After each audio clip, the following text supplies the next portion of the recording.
थोड़ी ना करूंगा मैं। ये हमारा व्लॉग रुकवा के अपनी बात, ये देखिए आप बड़े यूट्यूबर्स की गुंडागर्दी देख सकते हैं। हम लोग नेक्सॉन ईवी की बात कर रहे हैं और वो अपनी MG comet 2 people 2 dog car को प्रमोट कर रहे हैं। ऐसे नहीं चलेगा।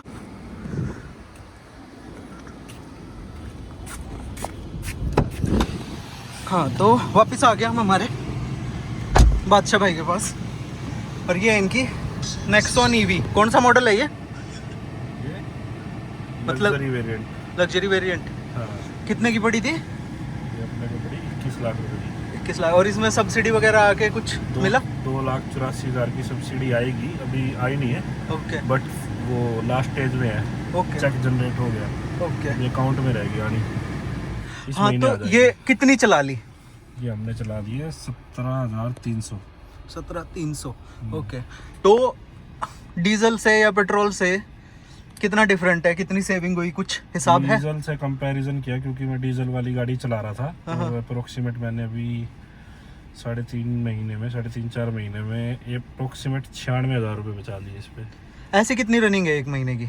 मेरी गाड़ी चल जाती है आराम से 4,500-5 हज़ार किलोमीटर मंथली। वाह नाइस। ये है असली कार लवर। हाँ तो ये चार्ज होने में कितनी देर लगाती है? चार्ज होने में मैं घर वाले पे अगर डोमेस्टिक चार्जर पे लगा रहा हूँ तो वो लेती है 15 से 16 घंटे। ओके। मतलब 0 to 100 बता रहा हूँ मैं। ओके। मतलब इतनी लंबी कभी चार्ज लगाने की जरूरत नहीं पड़ती मुझे। नॉर्मल सीधी प्लग में लगाएं तो? मैं सीधा नॉर्मल प्लग में, जैसे अपने घरों में AC वाला प्लग रहता है, हाँ हाँ। उस पे तो ओके। 15 से 16 घंटे लेती है। हाँ। और अगर जैसे 7.2 किलोवाट का चार्जर आता है, जैसे इसके साथ आया था मेरे पास, उसमें लगते हैं 6 घंटे। ओके। 0 to 100 में। ओके। और आपके DC चार्जर हैं, DC चार्जर में अलग अलग टाइमिंग्स है, क्योंकि कुछ 25 किलोवाट के हैं, कुछ 30 किलोवाट के हैं, कुछ ज़्यादा के भी हैं। ओके। तो जितना ज़्यादा किलोवाट का रहेगा उतना ज़्यादा कम रहेगा फिर आपका टाइमिंग। 30 किलोवाट वाले पे 0 to 80 आपका वो हो जाती है आधे पौने घंटे के आसपास। मतलब इतना ही टाइम लगता है ज़्यादा, क्योंकि मैंने कभी पूरा 0 से करा ही नहीं है। ओके। कभी मैक्सिमम मैंने आधा घंटा 15 मिनट ही लगाई है चार्जिंग पे, ज़्यादा लगानी नहीं पड़ती। और हाँ एक और क्वेश्चन, घर के प्लग में अगर इसको लगाएं तो कितनी यूनिट खा जाती है फुल चार्ज में? फुल चार्ज में मतलब 0 to 100 की में? जो बैटरी है ना, बैटरी रेटिंग है 30 किलोवाट की। ओके। तो वो पर किलोवाट 1 यूनिट लेगी आपकी। ओके। तो अगर आप घर पे लगा रहे हो तो मतलब 40 यूनिट के अप्रोक्सीमेट आपकी लेगी। अगर आप 0 to 100 कर रहे हो तो। यानी कितने रुपए हो गए 5.5 के हिसाब से? 5.5 के हिसाब से तो फिर भी कम बैठता है। तो मैंने क्योंकि कैलकुलेशन किया था कि अगर आप टॉप मोस्ट स्लैब की भी बात करोगे तो वो 8 रुपए पर यूनिट ही होता है अपना हरियाणा में कहीं भी अगर आप कैलकुलेट करोगे। ओके। तो 40 को अगर आप 8 से मल्टीप्लाई करोगे तो 320, मतलब महंगे से महंगा 320 रुपए में बैटरी फुल। घर पे लगाएं तो लगभग उसके हाफ में 150 पौने 200 रुपए में। हाँ, और एक फुल चार्ज में कितनी दूर चली जाती है? भाई वो आपके ऊपर है। मैं जैसे मैंने प्रैक्टिकली जो किया हुआ है, अगर मैं इसको 100 पे चला रहा हूँ तो ये अप्रोक्सीमेट 220-230 किलोमीटर निकाल देती है। और अगर मेरी तरह तमीज से 80 पे चलाएं तो? 80 पे चलाओगे तो ये आपको इजीली 260-270 निकालेगी। ओके। मैंने इसको 60 पे भी चलाया हुआ है। हाँ। तो 60 पे 380 किलोमीटर अप्रोक्सीमेट की आराम से रेंज दे देती है। मतलब अपना अगर डोमेस्टिक में जैसे लोग चलाते हैं, ठीक है, ये अगला क्वेश्चन है। जैसे पेट्रोल की कार है, मैं ऑफिस जा रहा हूँ, ट्रैफिक जाम है, वो खड़ी खड़ी भी टंकी खाली कर देगी अगर ज्यादा देर जाम हो। बिल्कुल। ये अगर ट्रैफिक में जा रहे हैं तो ऐसे खड़ी हो तो ज्यादा इलेक्ट्रिसिटी खाती है, ऐसा कुछ है? नहीं, ऐसा कुछ नहीं है भाई। मेरे को बड़ा मजा आता है, जैसे कई बार रहता है ना, बाहर चले गए शाम को, खाने पीने बैठ गए। पहले जैसे डीजल या पेट्रोल वाली गाड़ी में होते थे तो फील होता था कि हाँ भाई खर्चा हो रहा है। जब से आई है ना, फील नहीं होता। इसको ऐसे ही AC में ऑन करके बैठे रहते जैसे हम अभी बैठे हुए आराम से। सही है। और क्या इसके सुख है जो आप बताना चाहेंगे लोगों को? सुख तो सारे ही हैं, खर्चे में बहुत कम है। सर्विस में मेरा अभी जैसे मेरा मेजर सर्विस हुआ था 15,000 किलोमीटर पे, मेरा 3,000 रुपये खर्चा आया इसमें बस खाली। अच्छा। ये मेरा मैक्सिमम खर्चा। अगर मान लो वैसे जो नॉर्मल सर्विस होंगी उसमें इसका 1,500 रुपये सर्विस चार्ज आएगा। ओके। और चार्जर वगैरह, चार्जिंग पॉइंट मिलने में कभी कोई दिक्कत हुई है? चार्जिंग वगैरह में आपको थोड़ा सा बस ये है कि आपको प्लान करके चलना पड़ेगा अपना विजिट। अगर आपको प्लान नहीं करोगे तो फिर दिक्कत होगा। अगर आप घर से घर पे ट्रैवल कर रहे हो या कहीं पे जा रहे हो, वहाँ पे तो आपको कभी दिक्कत होनी ही नहीं है। 3.5 किलोवाट का तो हमेशा आप एनी टाइम कहीं पे भी आपको चार्जिंग पोर्ट मिल ही जाएगा, चाहे गाँव में जाओ कहीं पे भी जाओ आप। उसमें दिक्कत नहीं है। कई बार ये होता है कि जैसे अगर आपको डीसी चार्जर पे लगाना है, तो मेरे को आज तक तो कहीं प्रॉब्लम नहीं हुई। एक जगह पे प्रॉब्लम हुई थी खाली, दिल्ली में।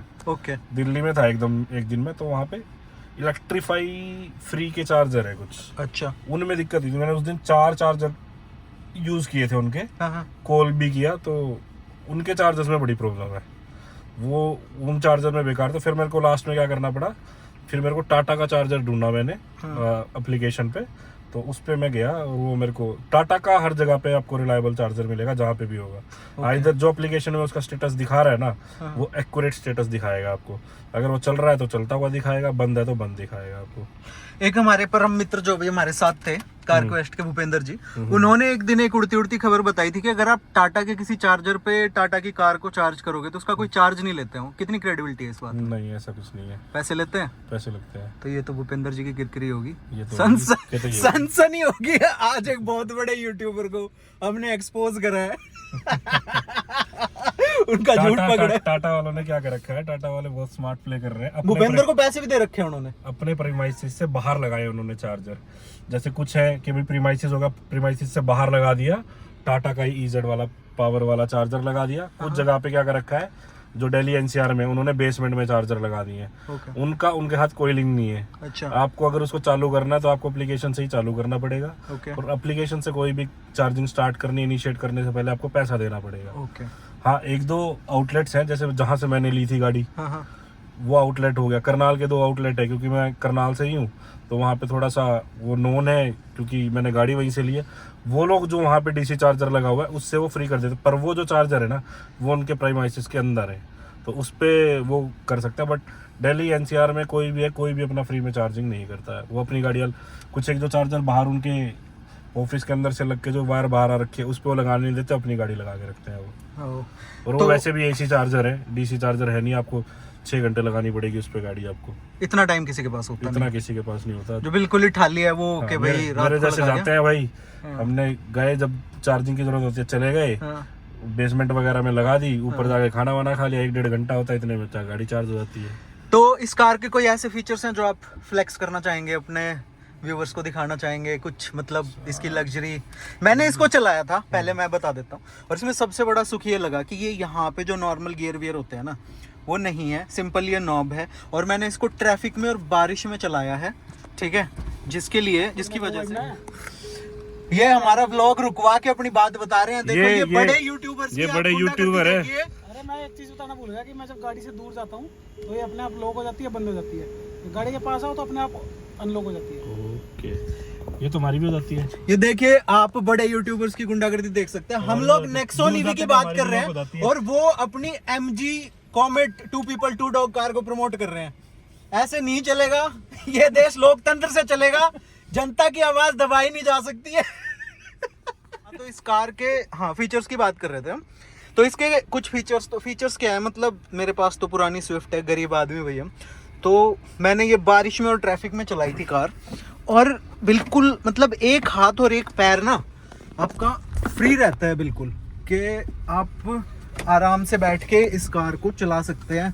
कोई ज़्यादा बार बार गियर बदलना या कुछ भी ना, ये टेंशन होती है कि भाई ज़्यादा पेट्रोल जल रहा है, कुछ हो रहा है। इसके अलावा अभिजीत जी और क्या फीचर्स हैं जो आप इसके फ्लॉन्ट करना चाहेंगे? एक सबसे बढ़िया फीचर ये है कि भाई जैसे पानी नहीं इकट्ठा हो जाता, हाँ, उसमें बड़ा फायदा है। हाँ। जब जैसे अगर कहीं भी हम चल रहे होते हैं, रोड पे पानी इकट्ठा हो जाता है, तो थोड़ा सा ज्यादा पानी हो जाता है ना, तो फिर हमको ये डर रहता है कि भाई साइलेंसर में पानी घुस गया, गाड़ी बीच में बंद हो जाएगी। मेरे साथ तो हुआ भी हुआ है। अच्छा। आपको फोटो दे दूंगा, गाड़ी बीच में फंसा दी थी मैंने। अच्छा। तो इसमें वो बड़ा सुख है। अच्छा। आपको उसकी दिक्कत नहीं है, आपकी गाड़ी आराम से निकल जाएगी। कोई साइलेंसर है ही नहीं इसके अंदर। ओके। और ना ये लोड देती है पानी के अंदर भी चलते हुए। पहाड़ वगैरह पे भी ऐसा कोई भी मेरे को इशू नहीं लगा इसमें अभी तक। ओके। एक मैंने जब इसको ड्राइव करा था ना, तो गाड़ी में पावर इतनी है कि आप अगर रेस पे हल्का सा पैर लगाते हैं ना, तो ये रॉकेट की तरह जाती है ये कार, रॉकेट की तरह, इतनी इसमें पावर है। ओके। इसकी सनरूफ है, कहाँ से खुलेगी ये? हाँ, तो इसको हम दबाएंगे तो इसमें ये सनरूफ भी है। और ये इसका अभिजीत बता रहा था, सनरूफ का मजे तो मतलब बच्चे लेते हैं घर पे, उनको शौक होता है। फुल एंजॉय करते हैं इसमें से निकल निकल के ऊपर। बंद कैसे होगी है? ये बस ये ड्रैग करना पड़ता है। ओ, ये थोड़ा सा देसी काम हो गया इसमें कि एक छतरी अपने आप बंद हो जाती है और दूसरी छतरी हाथ से बंद करनी पड़ती है। पर ओवरऑल सच में बहुत अच्छी कार है, क्योंकि मैंने तो बहुत चलाई है ये। और आई थिंक अगर अफोर्ड कर सकते हो तो ले लेनी चाहिए, बिकॉज पेट्रोल पंप पे ना आप शक्ल भूल जाओगे पेट्रोल पंप की, कि भाई पेट्रोल पंप कैसा होता है। मैंने आज तक कभी टोल के रेट नहीं देखे थे। जब से मैंने चलाना शुरू किया मेरे को टोल के रेट फील होने शुरू हो गया। क्यों? मैं वहां से गुड़गांव आता हूँ ना, हाँ। मेरे को गाड़ी सस्ती पड़ती है, टोल महंगा पड़ता है। कितना टोल पड़ जाता है गुड़गांव से करनाल? गुड़गांव से करनाल अप्रोक्सीमेटली 350 रुपए टोल पड़ता है, और ये मेरे को पड़ती है 160 रुपए। कितने किलोमीटर? 160 किलोमीटर। देख लो, 160 किलोमीटर में 350 रुपए टोल, और जो इसका चलाने का खर्चा है वो 160 रुपए। सही बात है। तो इसका म्यूजिक सिस्टम, उसका एक्सपीरियंस कैसा है? मस्त है भाई, बताइए। साउंड वगैरह हरमन कार्डन का भाई। अच्छा, तो बढ़िया हरमन का है, मतलब हरमन कार्डन नहीं होता, हरमन है, हाँ।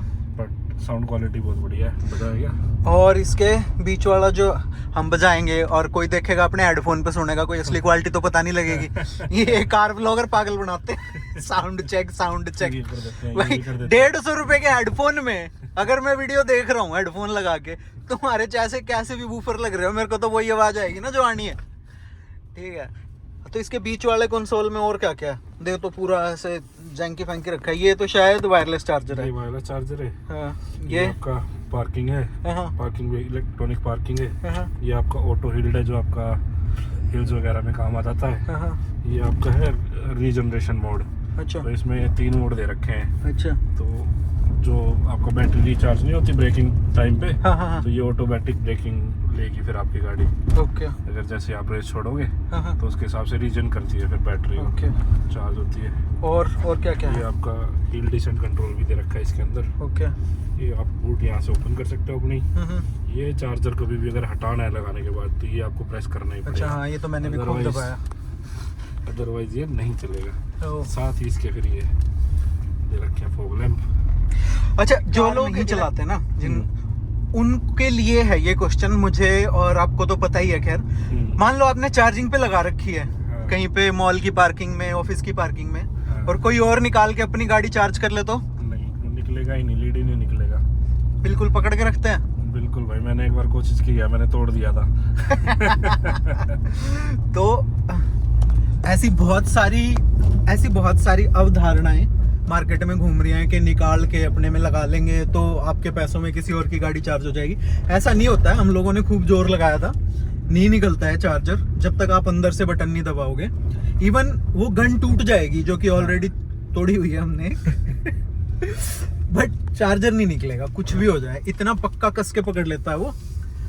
तो डर्टी जोक आ रहा है एक माइंड में, बट बोलेंगे नहीं क्योंकि ये फैमिली फ्रेंडली व्लॉग है हमारा।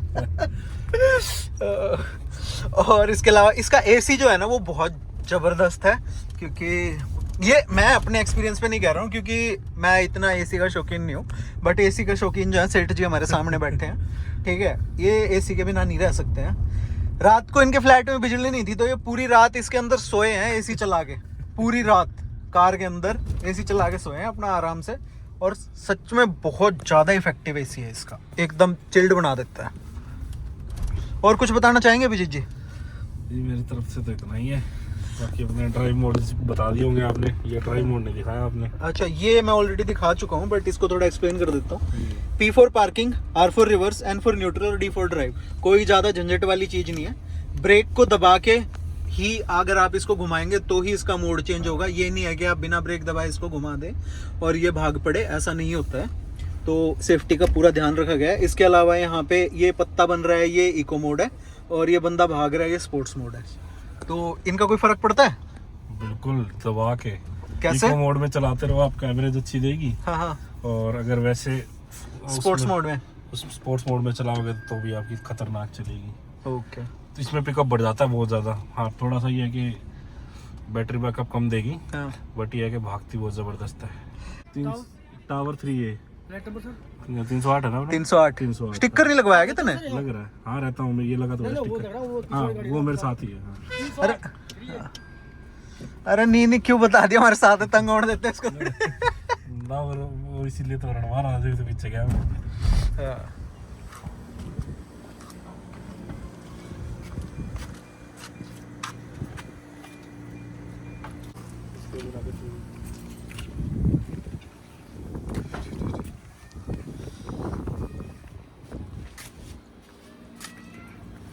अब हम पहुंचने वाले हैं घर, तो आज के लिए बहुत होगी कार ब्लॉगिंग। भूपी का फोन भी आ रहा है, बड़े यूट्यूबर का, देख लेते हैं क्या बोल रहा है। ठीक है चलो, ओके बाय बाय सबको। खम्मागणी राम राम, जय हिंद, भारत माता की जय। राम राम तो कर दे। राम राम भाई सारे ने।